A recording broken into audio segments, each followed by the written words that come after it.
Welcome to another episode of The Awakening. I'm Zaben, and I will be discussing with you today what makes us stick around in really ugly relationships right after this.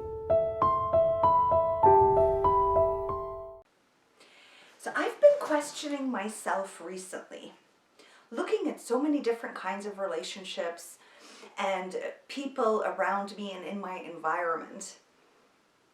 And a certain percentage of these relationships seems to be full of tension. Neither party is happy. Every person is trying to prove to the other who they are, trying to change the person in front of them. Basically living a life filled with unhappiness and nuggets of joy that keep them in the relationships. Now, I just like in general to call them very unhealthy relationship dynamics between two people. There's the kind of relationships where you grow from, you inspire one another. Yes, you may face challenges within the relationships, yet it is not about changing the person in front of you, but it's more about understanding what our own personal triggers are within these relationships. Now, I believe we have choice, and a lot of times our choices are fear-based. And the question that I did ask myself a week ago was, what makes people stay in relationships that only bring out the ugliness within them, that only put them under a constant state of stress, in a constant state of panic, worry, anger, frustration, concern, right? Why are we choosing to stay in relationships of that kind when we have the possibility of many other kinds of relationships?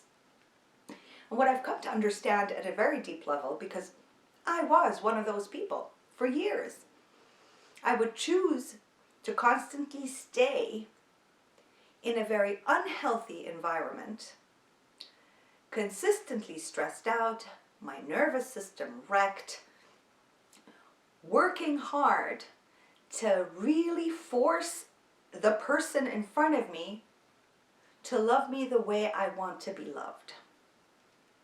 I was like on this mission, consistently on a mission, right? I'm sure you all relate to this, right? It's like this subconscious mission to get the partner to understand who they need to be so that I can feel loved, right? I remember clearly doing everything in my power to convince my partner to buy me gifts, to hold my hand, to show me affection, to see me, to desire me around. It was a lot of stuff. And I would keep expressing and explaining, and I would write letters and emails, and I would get angry and frustrated, and other times I would calm down and talk calmly. I mean, I tried every strategy to change the person in front of me, to allow them to give me love the way I desired to receive love. And then in time I realized the easiest path was not to spend years changing the person in front of me. The easiest path was to leave behind or walk away from or walk towards those who knew how to love me the way I like to be loved and to offer love. And in that awareness, a massive aha moment came.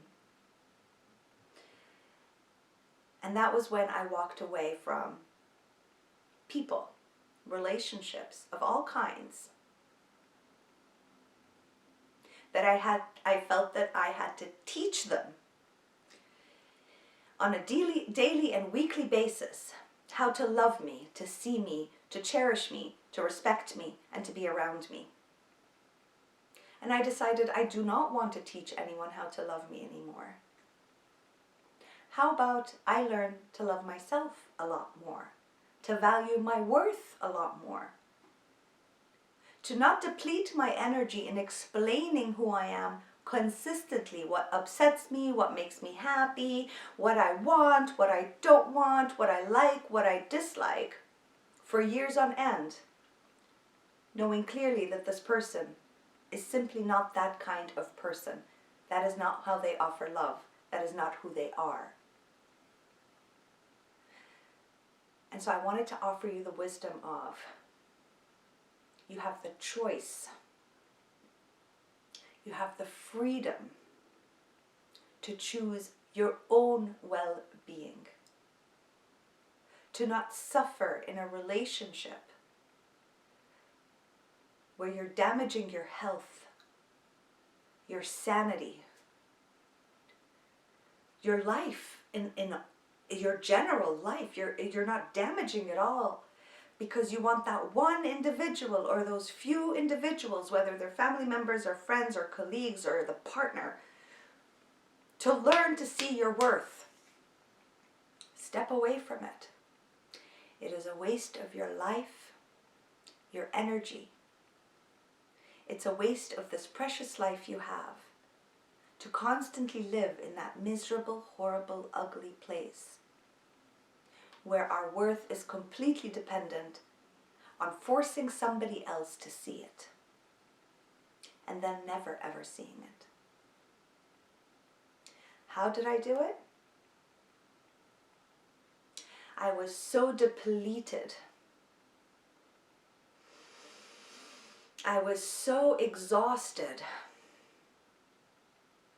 I didn't care anymore if these people saw me or they didn't see me. I couldn't do it anymore. I couldn't teach them anymore to value me. And one day I decided, I no more need anybody else to validate me, to desire me, to need me. And it was time for me to sit with my own limiting beliefs and wounds. The beliefs that I held about myself, my fears of being alone, my fears that I don't matter, right? And wanting to prove to everybody that I matter. Because in my head, if I mattered enough to these people, they would love me the way that I want to be loved. And it was completely an illusion of life that I was living through. All I had to do was shift my focus towards those who were already pouring me with love, appreciating me, desiring me, and seeing me. Strangely enough, I couldn't see them because the immense fear of being alone and not mattering to anybody was way larger than my freedom to live a fulfilling, healthy, euphoric life. And let me tell you, once I took that decision, life changed. I changed. Being alone, if anything, feels way better than being in any kind of relationship with anybody that does not add value to my life and my happiness. I want you to explore these possibilities and see how you feel about them. Because I have been in and out of extremely traumatizing relationships. Partners, friends, family members, you name it. Extremely challenging and taxing. All in search of my worth and my value. And it was with me all along. I just couldn't see it because I was in fear. So I challenge you to sit with yourself and choose to understand what is keeping you in a relationship with your partner, with your friends, that is really compromising and destroying your health, your well-being and your happiness on this very short journey on earth you have. Choose your well-being if you can. I hope this was helpful. If you need more information, if you have questions to ask, please ask below. I will respond to your questions with love. Take care, and I'll see you on the next awakening.